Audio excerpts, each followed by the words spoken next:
આ શિયોલ ગામની પાવન ધરતી પેલું બેનને કે તમે હવે ફોન ને બધું લઈ લઈને આવશો ને હો આ બાજુ હા હા એવું તો આશીર્વાદ છું ફોન ફેરવ કર્યા શિયોલ ગામની આ પાવન ધરતી અને એમાં બળવંતભાઈને એમના નવીન મકાનનો વાસ્તુ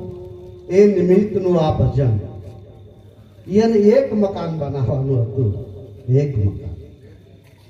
અને જો ગુરુ મહારાજે બે મકાન બનાવ્યા એક મકાન થી બની જાય પછી ધાબા બરોબર લાઈન પછી ધાબા પોર ભરશે મેળા બે ધાબા ભર્યા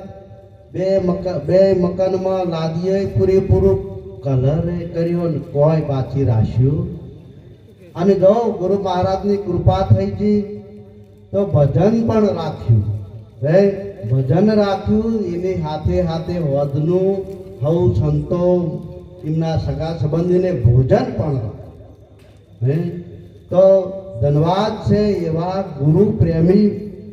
માણસોને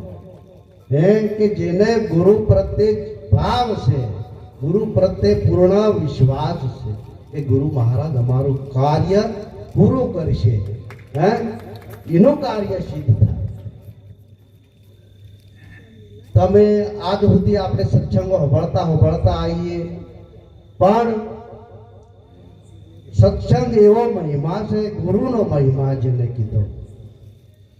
તન મન ધન એ ગુરુને અર્પણ થઈ જાય અને પછી ગુરુ મહારાજ તમને આખી કાર્ય વિધિ પૂરી થયા પછી પાછું અર્પણ કરે તન મન ધન તમે જે ગુરુના ચરણે અર્પણ કર્યું હોય તો આખી વિધિ પૂરી થાય એટલે ગુરુ મહારાજ પાછું શિષ્યને પાછું આપે પણ એ શું કહીને આલે કે એ તમારું નહીં આવે